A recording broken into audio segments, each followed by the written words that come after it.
Good afternoon and welcome to the Star Midday News.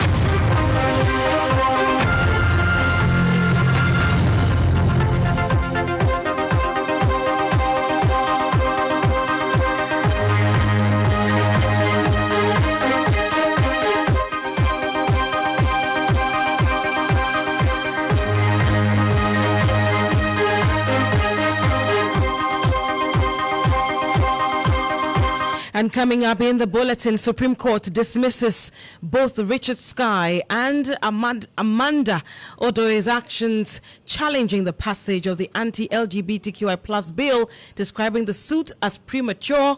Meanwhile, lawyers of the plaintiffs say they will wait for the full judgment before deciding on their next line of action. Into an act.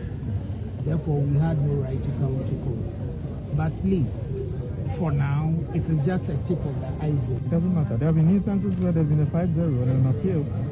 On review, it has been overturned. So anything can happen. Also in the bulletin, former director of the Ghana School of Law, Kweku Ansa Asare, dismisses petition to President Akufo-Addo for removal of the Chief Justice Gertrude Tokonu on grounds of stated misconduct and incompetence, describing it as mischievous and one lacking merit. Before for doing what the law enjoins him or her to do. So on this grounds too, the petition is either mischievous or wholly without merit and should be thrown out. Also ahead in the bulletin, political analyst Dr. Asante Lord's President-elect John Dramani Mahama on his choice for the oral team, asserting that the team members are excellent and fit for the job at hand. I'm really supportive of the cause, and the team that he put together is nothing but the best that can handle this thing without any fear or favor. Details of these stories and many more coming up shortly. Stay tuned in.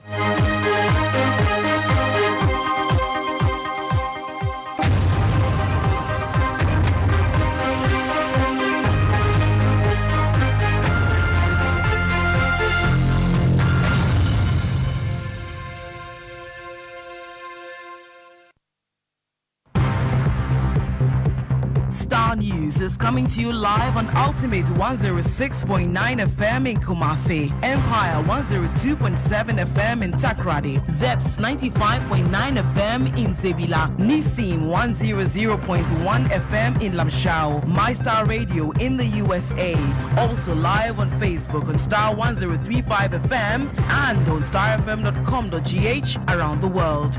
This is Star 103.5 FM, Star News. Informed, in depth, in touch. You're welcome once again to the Star Midday News on Star 103.5 FM here in Accra. If you're listening to us anywhere around the world, you're on starfm.com.gh. We are also live on Facebook. Let's start off from Parliament, where President Akufo-Addo has approved the budget estimates for the Judicial Service, Audit Service and Parliament. Now, this approval was contained in a communication to Parliament read by the Speaker, Alban Bagbin. Per the Constitution, the above entities are required to present their requests to the President ahead of the presentation of the budget. The Speaker informed the House the estimates will be affected only when the Finance Minister presents the expenditure in advance of appropriation. Here are excerpts of what transpired in Parliament. It reads, Mr. Speaker, 2025 budget of the Judiciary and Judicial Service. In accordance with Article 1793 of the Constitution, the Chief Justice, Mrs. Justice Gertrude Saki Tokonu, by letter dated 21st October 2024, submitted to me the 2025 budget estimates of the Judiciary and the Judicial Service. Under Article 1794 and 5, I am required to lay before Parliament the budget estimates of the Judiciary and the Judicial Service of any recommendations that government may have on them. Accordingly, I submit herewith the budget estimates of the Judicial and the Judicial Service for the first quarter of the 2025 financial year as summarized below. Honorable members, total of the summary for compensation, goods and services, capex, and IGF is 276,499,903. I would be grateful if you could cause these estimates of the Judiciary and Justice Service to be laid before Parliament. I count on your usual cooperation. Yours sincerely, Nana Addo Dankwa Akufo-Addo. Definitely, the minister will come to do the needful. The second one, dated the same day, 16th December 2024, is in connection with the same subject matter for the audit service. You heard the Speaker of Parliament, Aban Bagbin. You're still listening to the Star Midday News on Star 103.5 FM.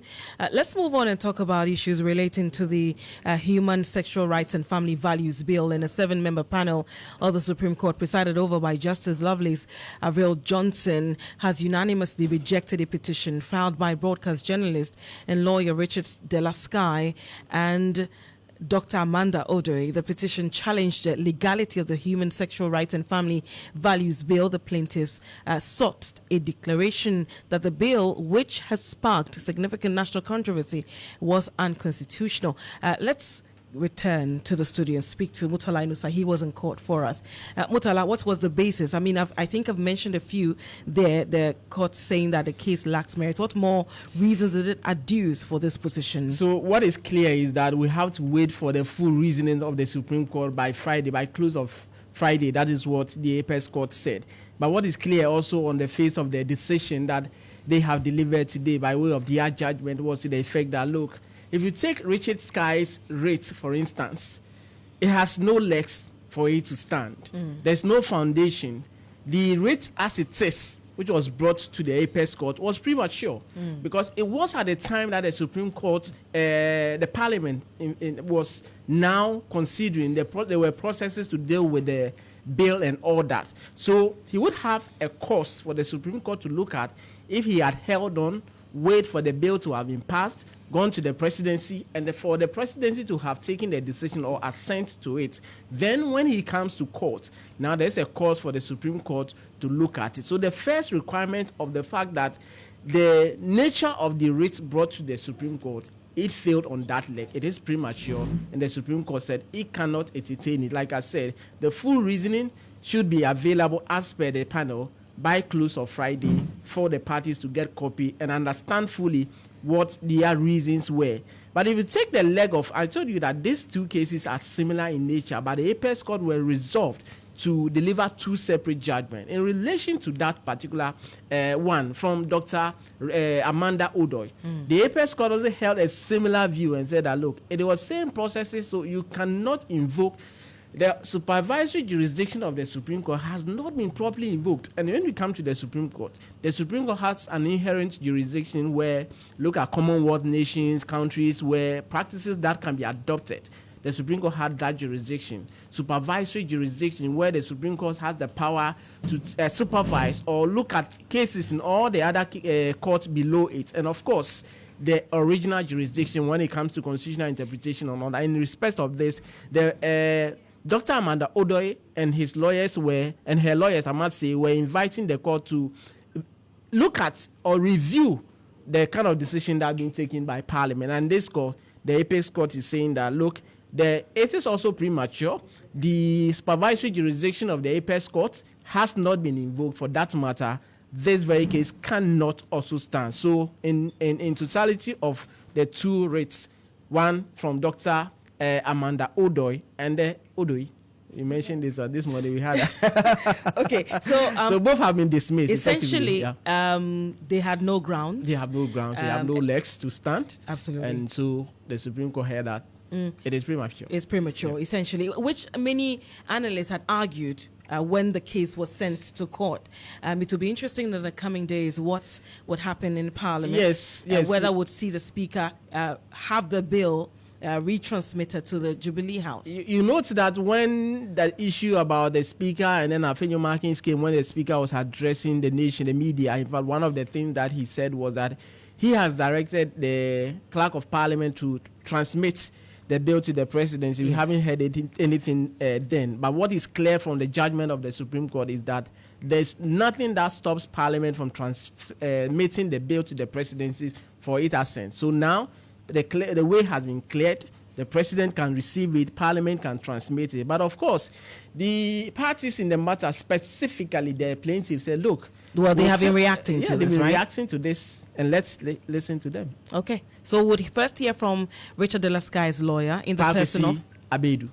Heard Article 130 being quoted that the action is premature because the law had not blossomed into an act.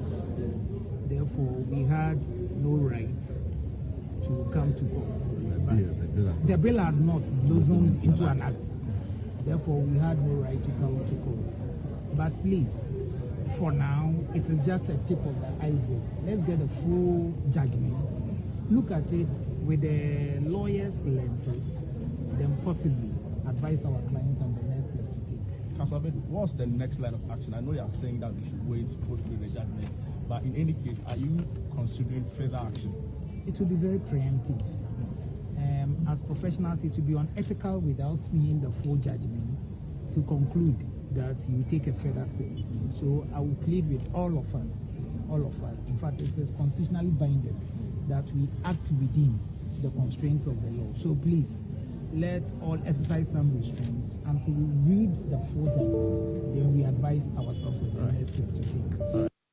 So that is the lawyer for Richard De La Sky, Pakwesi Abedu. Yes. They are waiting for the full judgment. You also did interact with the lawyer for Dr. Amanda Odoi, Dr. Ernest Ako, right? Yes. What did he also say? He's saying that, look, we disagree with the decision of the court, but we want to get a full reasoning, then we'll take the next line of action. We respect the decision that but we disagree with it. We are yet to have the full record, which the court has indicated it to produce on Friday. So when we get it, we'll study it and we'll know our next line of action. So for now, we aren't saying much. I know some people are talking about review and all that, but we have to see the record first. Should the president go ahead to sign this bill into law, what will be your team's next line of action against the family action? The record, like I said, is yet to come out on Friday. And so when we have the record and we consult with our clients, then we'll see the next line of action. And before then, anything can happen. What is clear is that the decision of the Supreme Court put finality to whether the president should sign or not. Parliament can go ahead and then transfer the bill to presidency for the president to sign. Does it affect the future line of your action? Should you read the reasons and you think that you have anything so adverse? Yes, the decision of the Supreme Court is final, but this is not final. There is another leg of finality to go. There's a review jurisdiction of the Supreme Court, which is available to us if we want to use it. And so it's not final. Even in the face of 7-0 unanimous decision? It doesn't matter. It doesn't matter. There have been instances where there have been a 5-0 and an appeal. On a review, it has been overturned. So anything can happen.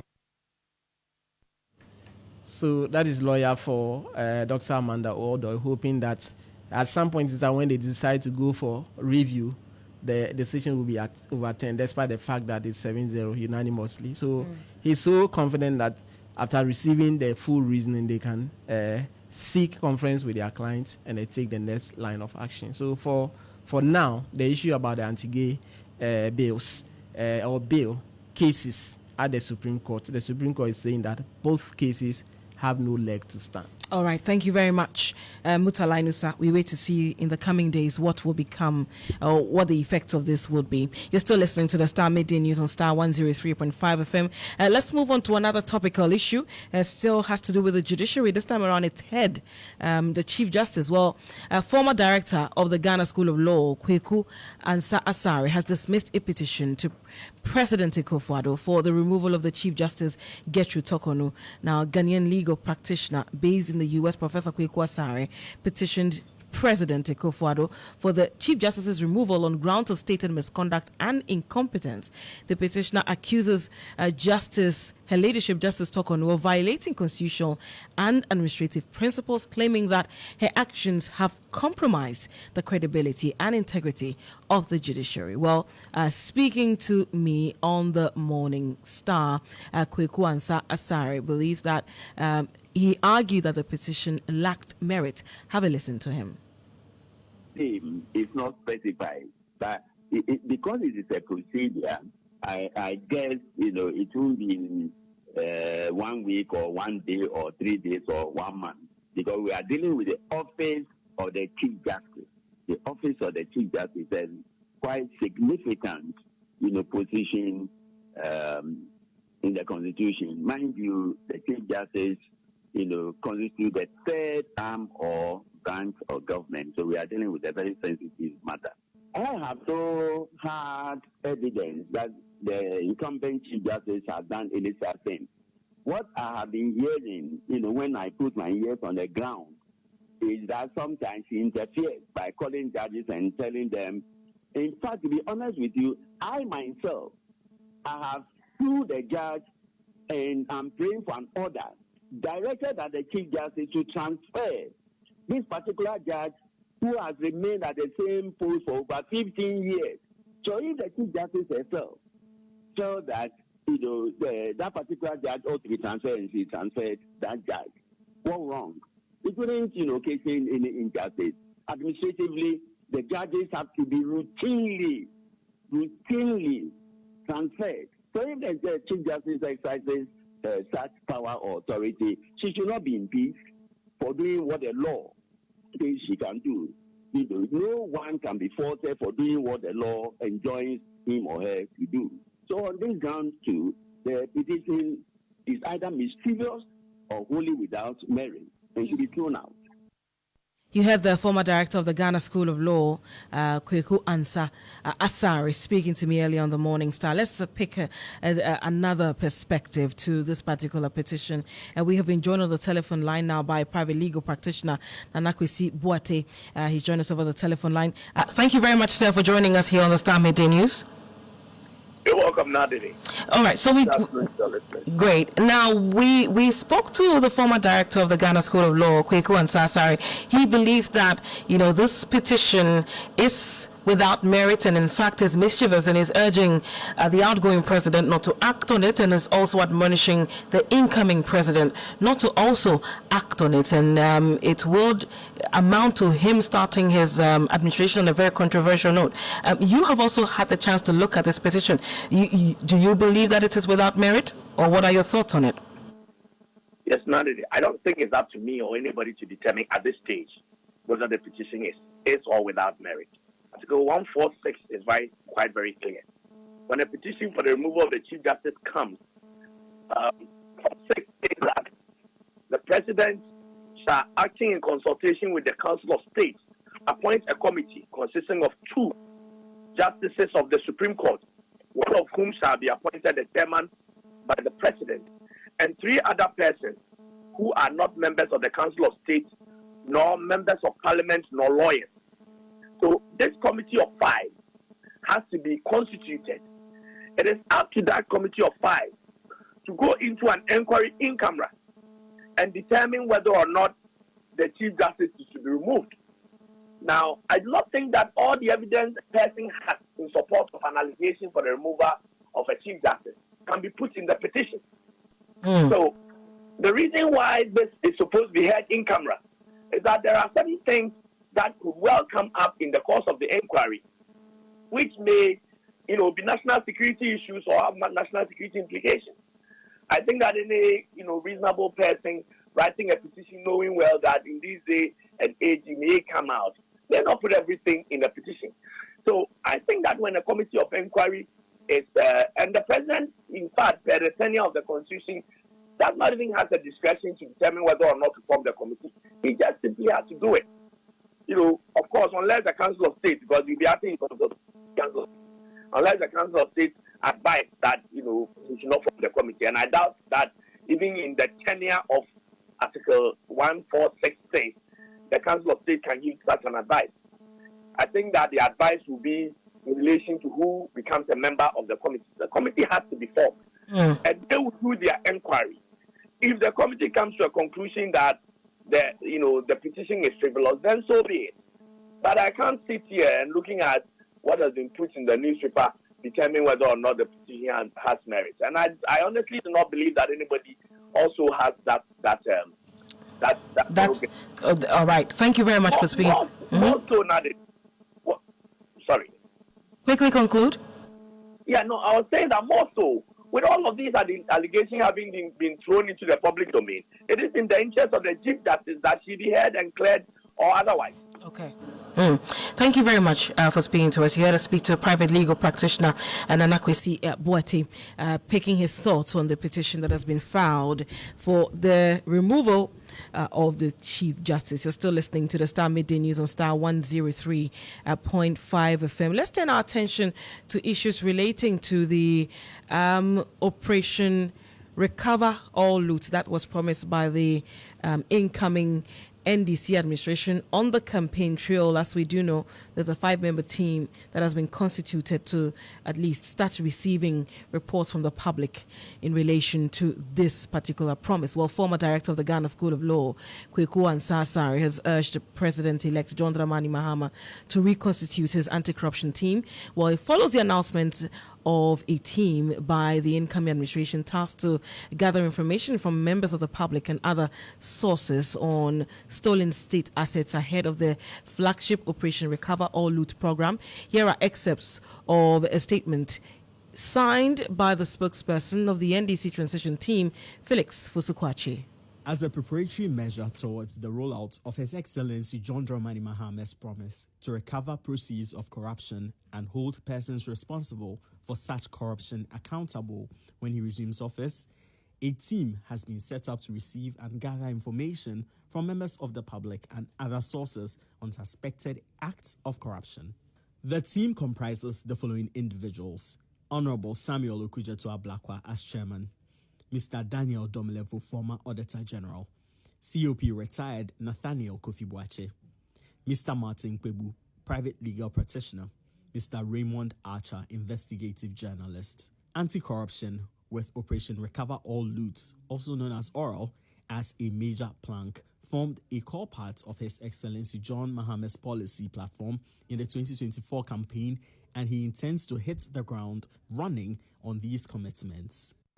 You had the details of the statement issued by the incoming administration's transition team in relation to the team constituted for Operation Recover All Loot. Well, former director of the Ghana School of Law, Kweku Ansah, he has raised questions about the integrity of some of the members on the team. Have a listen. He spoke to me on the Morning Star. I have a problem with one or two. One or two, of the names mentioned are, a controversial figure. Which of those are? Which are those?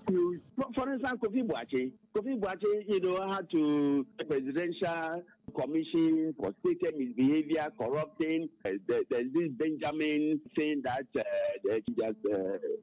Georgina Wu, had to deal with. Then Okujeto Ablakwa, is a controversial figure. I don't think the president should begin, with controversial names. I'm not, suggesting for any reason by any stretch of imagination suggesting that the loot should not be recovered. I am all for it, but not this committee. JM, if you can, please reconstitute the committee. Listen to us.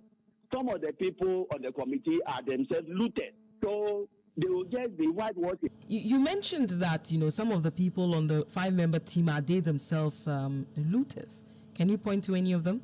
I'm saying that all of us are corrupt. All of us. Now, in the case of Kofi Boache, but was he not cleared?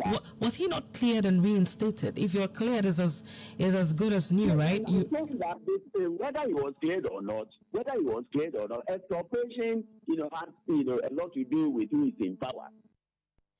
You had the former director of the Ghana School of Law, Dr. Kweku Ansah. Clearly, he has issues with the members who constitute the team. Well, political analyst, political scientist at the University of Ghana, Dr. Asa Asante, he holds a contrary opinion. He has actually lauded the president-elect for his choice.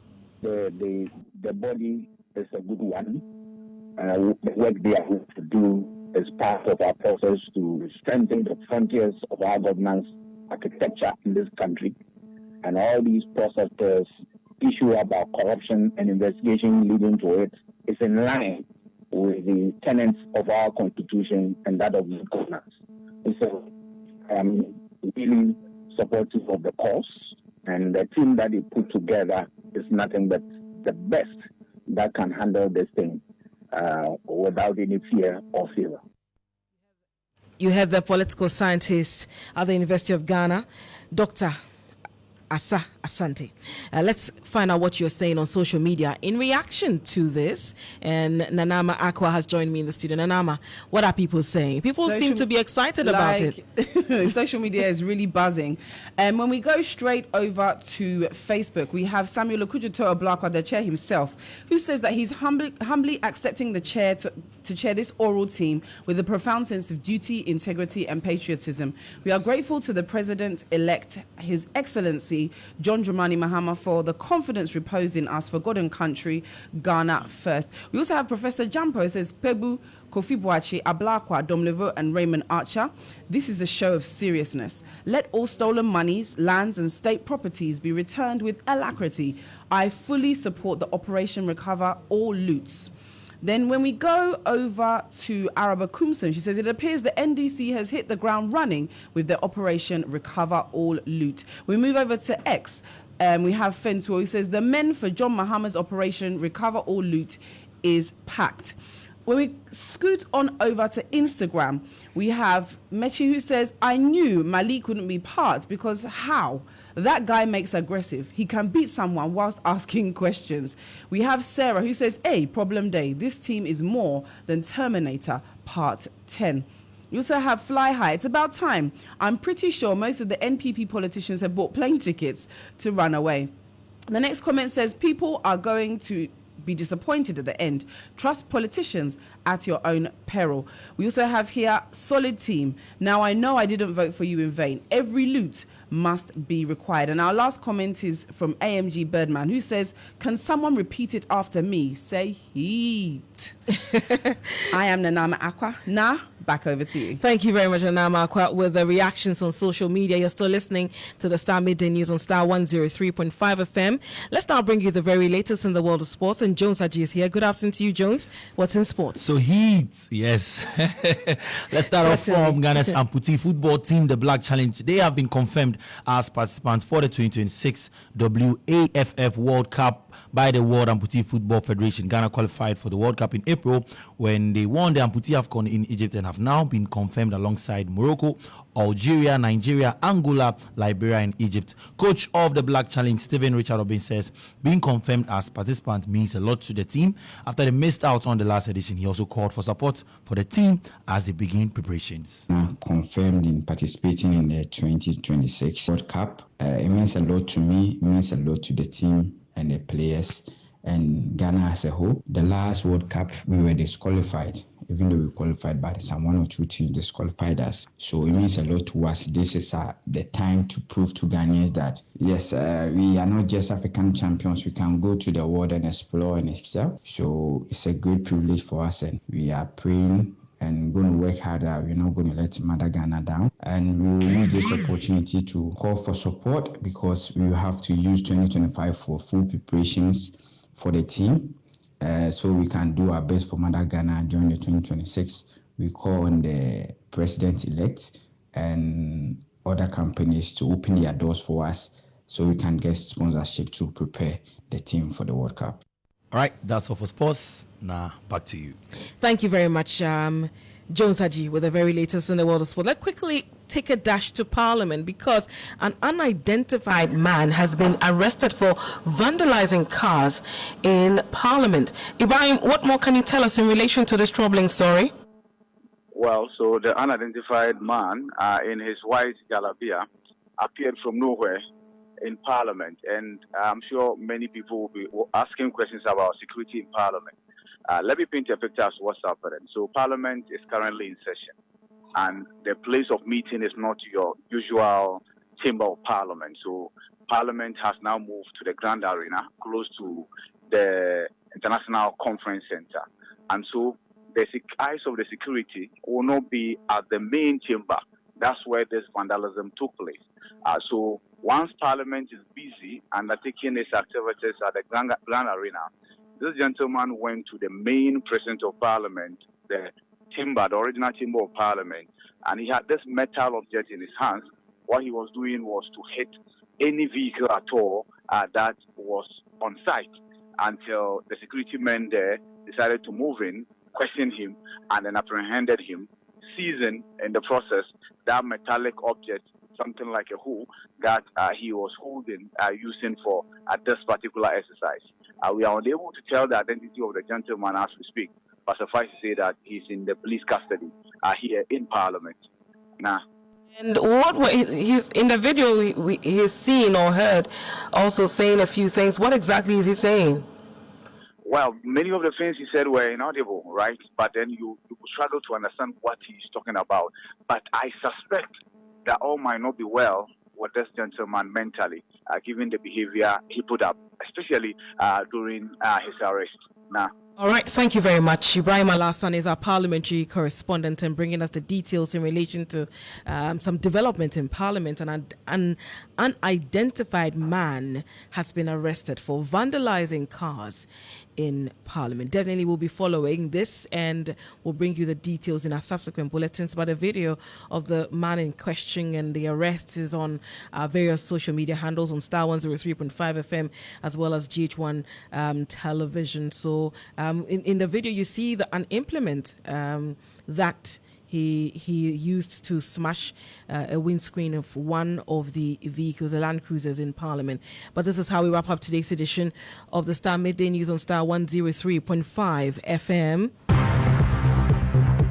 Starr News is coming to you live on Ultimate 106.9 FM in Kumasi, Empire 102.7 FM in Takrady, Zeps 95.9 FM.